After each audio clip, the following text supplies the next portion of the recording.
one. Good There he is. morning. All right. Well, Michael's Good morning, preferred kids. format. There you go. yes, sir. I like seeing people's faces up close. I like to see your faces. Yeah. Happy Well, you know- belated Independence Day, gentlemen. Yes. And you too? Happy day after America's birthday to us all. Because we are America, so it's our birthday, right? Happy birthday, gentlemen. Day after your birthday. Happy birthday, fellow traitors and rebels and felons. That's right. Revolutionaries. Radicals. Radical. What'd y'all do for 4th of July? You first, Joel. It's always me first, Michael. You're just a deferential guy. Age before beauty, right? We went to Oceanside Harbor, which is the nicest little harbor in the world, and enjoyed this. I enjoyed the shade because I'm coming off skin cancer, but everybody else enjoyed the sun. I was relegated to barbecuing duties, which I'm happy to do because that means I get to eat. So, yeah. So, and you stayed out there for the fireworks themselves?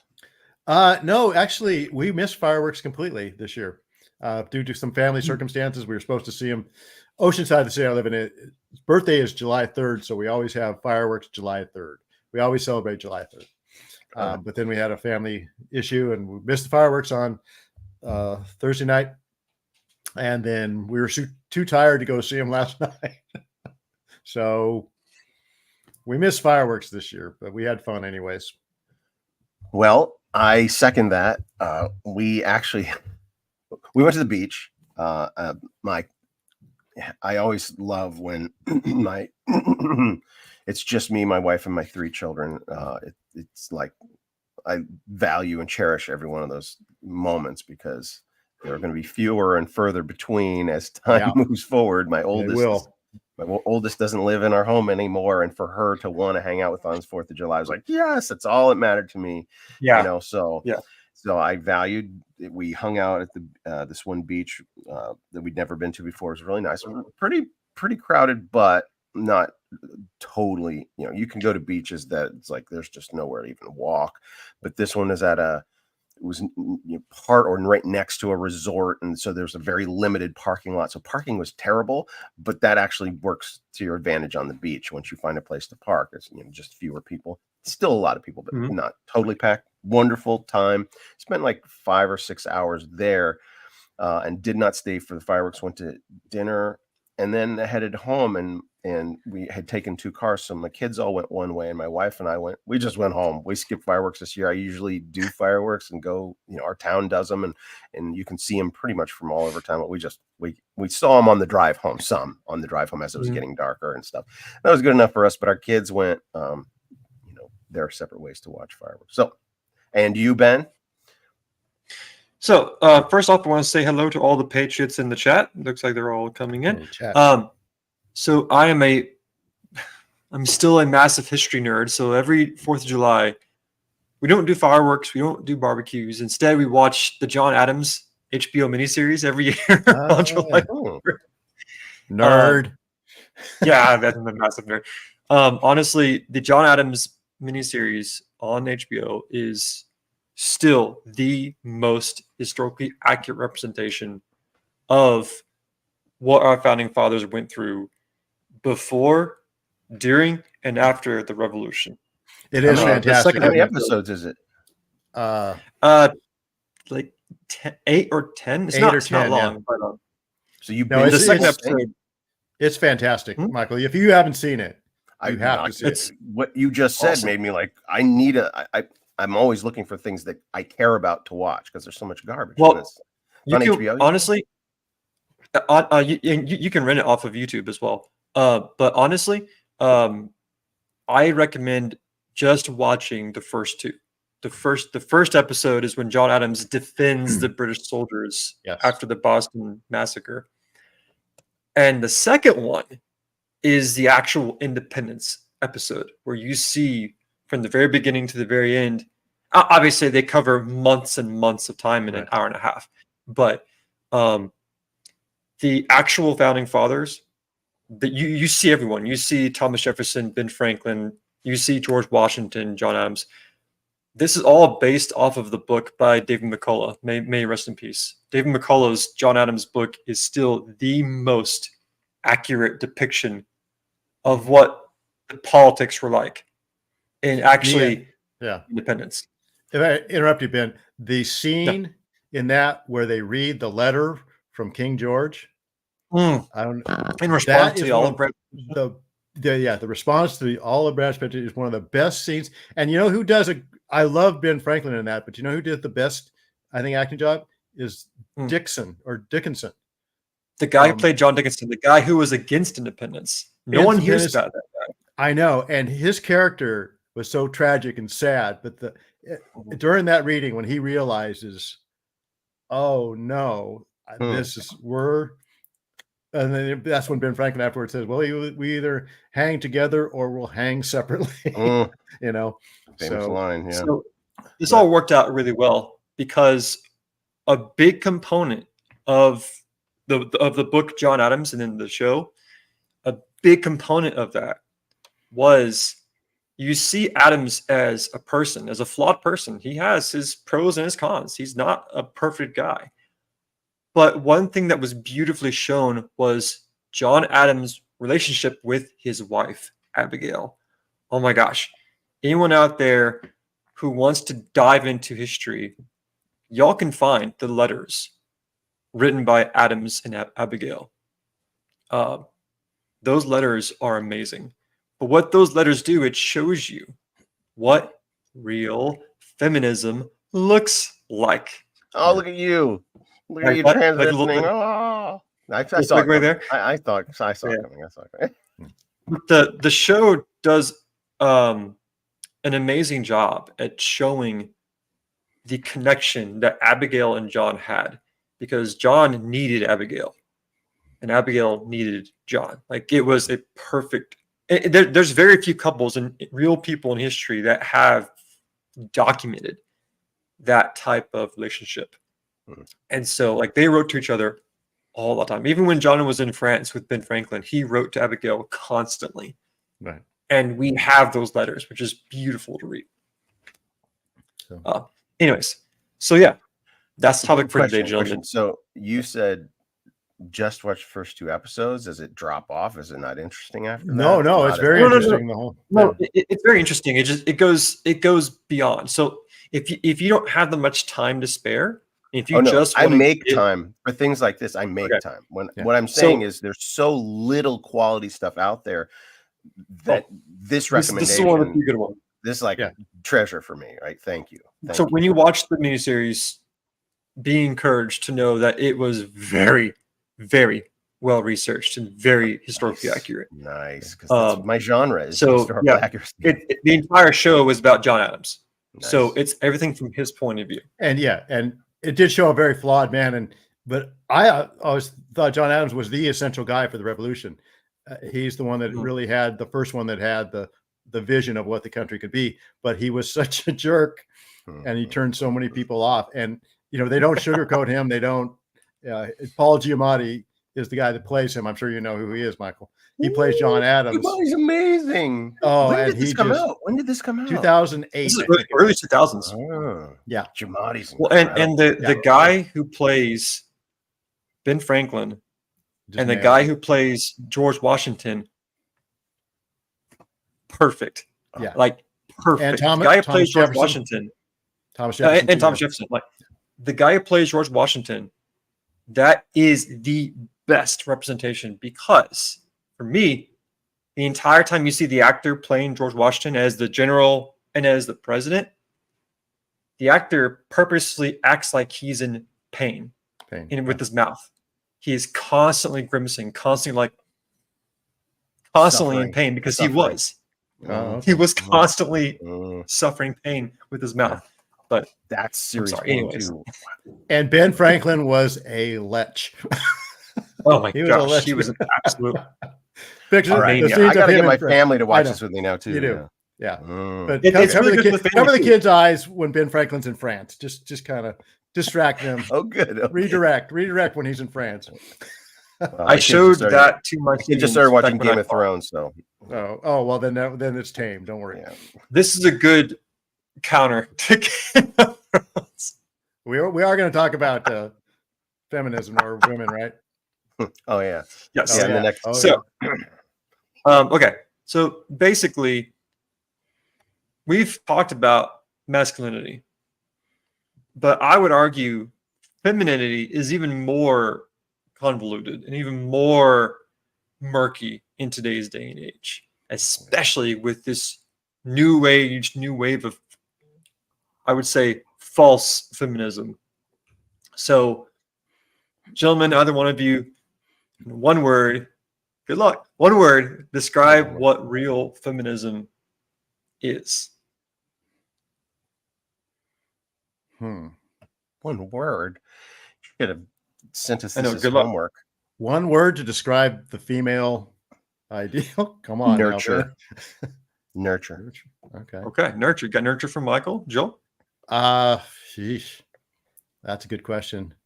One word. If it's not nurture, it's strength, maybe of a different kind. Sure. Yeah. Nurture, strength. I'm According going to to say a Mark- word. According to Mark Burchett, abomination. Oh. I Oh. mean, I don't know what he's referring to. I hope not. Oh, he switched. He switched. Mother. Oh, okay. Well, I think he was talking so about, I think he was talking about John Quincy Adams was an abomination. I don't know. so I'm going to say one word that is definitely going to trigger a lot of the modern day feminists, and that word is. Don't worry, I don't think very many of them are present. Get him, man. Right. Tell That him, man. word is submission. That was the first word that popped in my head, and I avoided it. Now, the word submission is definitely has more negative context in today's day and age. I think that's fair to say. But when we're talking about the truth in Scripture, the word submission is, I would argue, one of the most powerful words you can possibly attach yourself to. So Islam. So I That's did right, find a that's verse what for Islam this. The word Islam means submission. Submission. Yeah. I did find a verse for this, but it is a thick verse, so we won't be able to cover it word for word, but we can cover some bits here. Can y'all see it okay? Yes, sir. Yep. So this was for everyone watching, y'all can bring this up too. It's Proverbs 31, 10 through 31.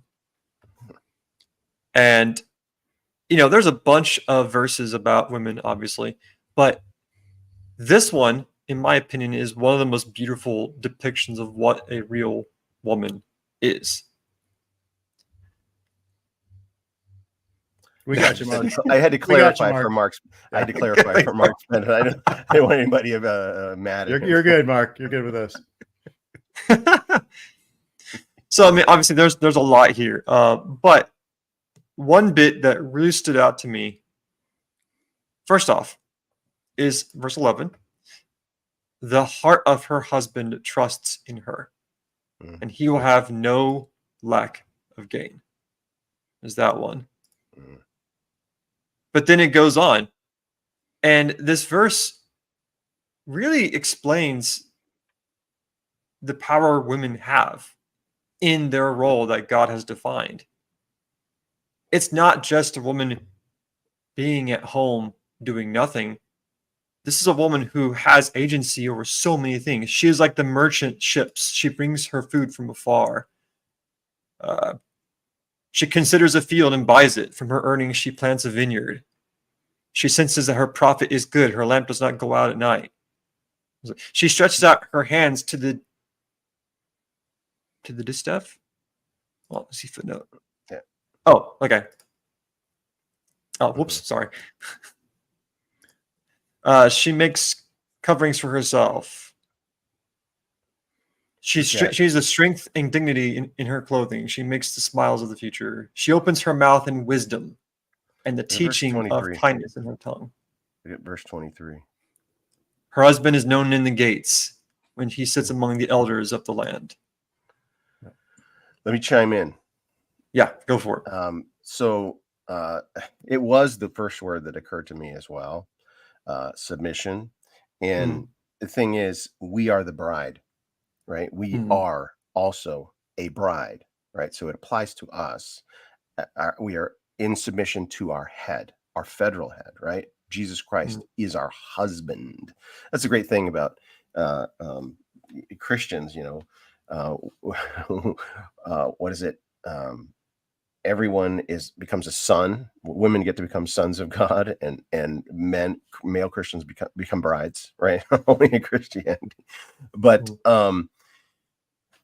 submission it's this structure, right? That's submission is essential in God's scheme of things because he's designed roles, right? There's man, woman, different roles, and children have their roles, and in a perfectly run hierarchy and structure, everything is in harmony. Everybody trusts the person that's above them, and the people Right. below them honor them. And she comes in the authority of her husband, right? When the husband trusts that she has that right frame of mind, that she knows. The feminists will like say, a woman's supposed to submit to her husband. They immediately go to the worst case scenarios. Like if he does this and does that, they always point to these like Mhm. exceptions, like the counter example of a good man, right?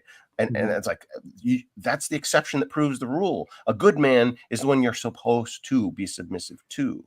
Yeah, and what does And that good man do? He gives up his life for his wife. lays The op down his life. Lays down his life. The opposite of submission is sacrifice for, Right. for the husband. And I do have women in my life that don't like that word submission, and they point to that. And I'm like, you're missing the other half. There's a big half that people don't talk about. Oh, it's a huge half. And I said, if you had a man who was willing to give up his life, lay down his life for you, you would be resentful of submitting. I don't think so. I don't, Mhm. but it's the emotional, the emotional fire that word submission brings. The word has been corrupted, really is what it is. So, And it's funny because in today's modern version of feminism, the argument is women can do everything men can do. Women are just as powerful as men. Women are equal. What's funny is this verse, check this out. She watches over the activities of her household and does not eat up the bread of idleness. I love that verse. First off, it makes it clear it's her household. right. That is her domain. And she is the queen of that household. Like, that's a lot of power. And the modern day feminists just ignore that. Well, I recently saw a guy named Andrew Clavin. His take on feminism was the attempt of women to take the power back that they had lost from the Industrial Revolution. Before things became easy in life, before all our industrial technology, women had all the power in a relationship. They ran the home. They provided the goods, and they sewed the clothing. They cooked the food. They did everything. A man without a woman could not do much. Right. But with the Industrial Revolution, on things like the washing machine or things like the refrigerator or the oven or whatever it was that, or plumbing even, women weren't, they're the ones that went to get the water. They had all the power to run the household, to run their lives. And so he said that feminism was an attempt for women to gain back the power that they had before, in pre-industrial times, which I thought was interesting. I never saw it that way. And there's two parts. I'm sorry, go ahead. I was just going to say, I like that take because that, that shift in cultural norms, shifting away from traditional roles,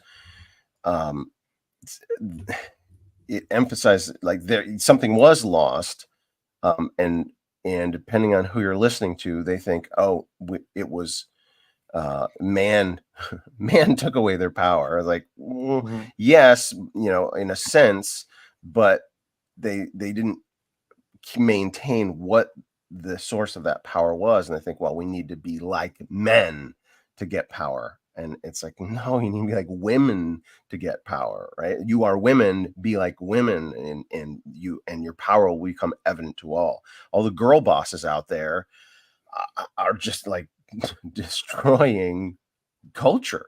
Right? It's a destroy like all of these women, and this this is from a personal anecdote from somebody who's close to me who went to Harvard. This person said, and I have no idea if this person's even a conservative or a liberal or what. This guy went to Harvard, and somehow our conversation got into his peers and classmates at Harvard that are all in their, getting in the late 20s and early 30s and have these Harvard degrees and these positions of power. And he says, whenever have events or, back with their peers and stuff, they're all very angry and very frustrated because they're trying to be men and not having children. And they're like, oh, it's too late for me. Because when they have ambition on their minds, they're trying to social climb and climb the ladder of success. They're forgetting their nature, and their natures, they're going, hey, I'm here, and I'm diminishing as time goes on. Your window of having a happy family, which is what you really, really want, is diminishing because you're pursuing a man's, like, you've been foisted, you're like a square peg in a round hole. You're being jammed into something you weren't designed for. And I mean, he didn't say all those things, but he's like, whoa. He says the Harvard women in his peer group are all angry. I'm like, oh my gosh. Well, to complement what you just said, verse 23 has a partner. Verse 23 says, her husband is known in the gates when he sits among the elders of the land. But 31 says, give her the product of her hands, and let her works praise her in the gates. In the gates. Yeah. Well, Which is her second. husband. Which is her husband, Exactly. right? Yeah. So, like, what does that mean? Well, to me, I see that, and it's like that beautifully. Those two small verses basically summarize everything else. It's that partnership. You cannot have one without the other. And the gates. And I think what are the gates? Society. Everything. Right. It's like the city hall. Right? It's like where all the elites are. That's where the bosses are. Everybody who's recognized, and the positions of authority, etc. Yeah. I can't help but obviously reflect upon my own experience with my wife. God gave me an amazing woman. She's just she's a fixture in the community wherever, we've lived in this town for almost, going on 19 years now. And she's, through the education system, she worked her way in, became a substitute teacher. She's a PTA mom and all this. She was a teacher before we were married and etc. And she's been so essential in my own project, not just in helping with the household and everything like that, but has made friends that have all been instrumental in my career, right? Just because of people love her, she's benefited me even in what I'm called to. It's this amazing, but a quick funny anecdote. It's like, this is not long ago. This is like several months ago. I just point blank, I'm like, yeah, but honey, you're not a strong, independent woman. She goes, what? You're not a strong, independent woman. You're a strong woman. It's like, you are not independent. You are dependent. Period. Right? Legally, right? By law, but by design, you are not a strong, independent woman. You are a strong woman. Just like, the culture says that, and they just think that that's what they are, right? Right. It's funny. Years ago, I just want to drop this. I did a podcast on this, and one of the for people that question traditional roles, always go to Deborah in the Old Testament on the judges, how Deborah was a judge, and Deborah came along at a time when things were not good for Israel, and God went to Barak and said, God went to Deborah. I don't remember quite how it was, but God wanted Barak to lead in battle. And he said, no, Deborah, I'm going to follow you in battle. And Deborah said, you would follow a woman? Are you sure you want to do this? So they did. And God gave them the victory, but Deborah made it very clear. to Barak that God is not happy with this. You don't. And then everybody in the next chapter starts with a song. It's called the Song of Deborah. And I never saw it before until I did this podcast. But in the song, Deborah sings, "Blessed is Israel when Israel's princes lead the way." And I'm like, even Deborah, who's probably been one of the strongest women in the Bible, and I love Deborah. I married a Deborah, right? Deborah's a great. But even she knew that, yeah, I'll do this, but God is not happy with this at all. So she knew that she wasn't the girl boss. You know, that was just a time when things were bad in Israel and they were looking to her for leadership. Well, that's, even she knew this is not right. This is not how God really ideally wants it. So you're right. There is no independence even for us. We're dependent men. We're and one thing, whenever I taught history, one thing I would like to do is we would go through our history and look at certain people who did, you know, pretty awesome things. And there's quite a few women in history that did awesome things that no one talks about. And one of my theories is because today, no one wants to make a historical movie about an awesome, powerful woman in the past, because these certain women, even though they did amazing things, at the end of the day, they were still women. They still held true to these traditional roles. Now, to be fair, not all of them were professing Christians. Like, for example, Malunka Savik. Malunka Savik took on the role of a man in World War I to fight in her brother's place. She fought,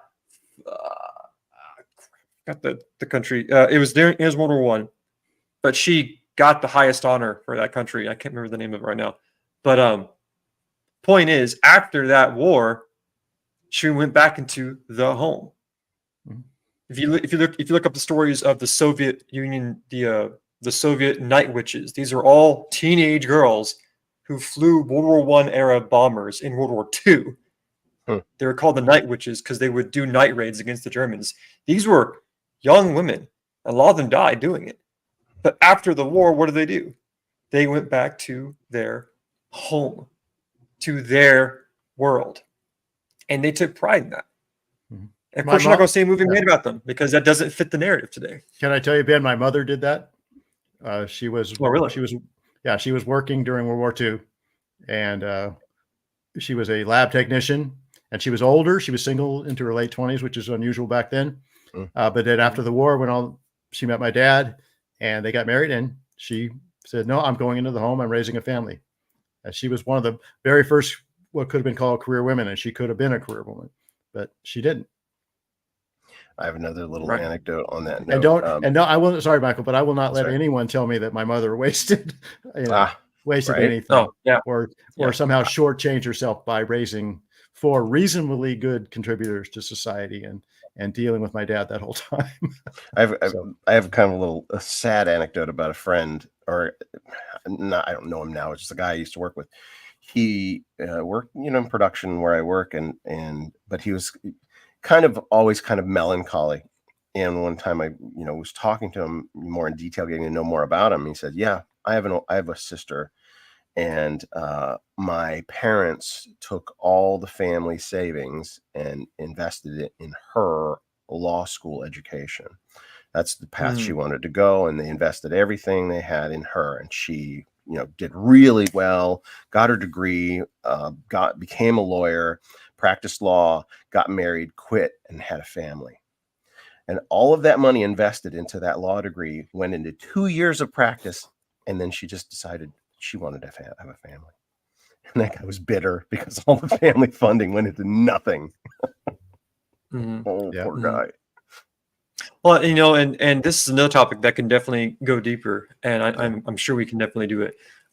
Sadly, time's up, guys. I know. Every time.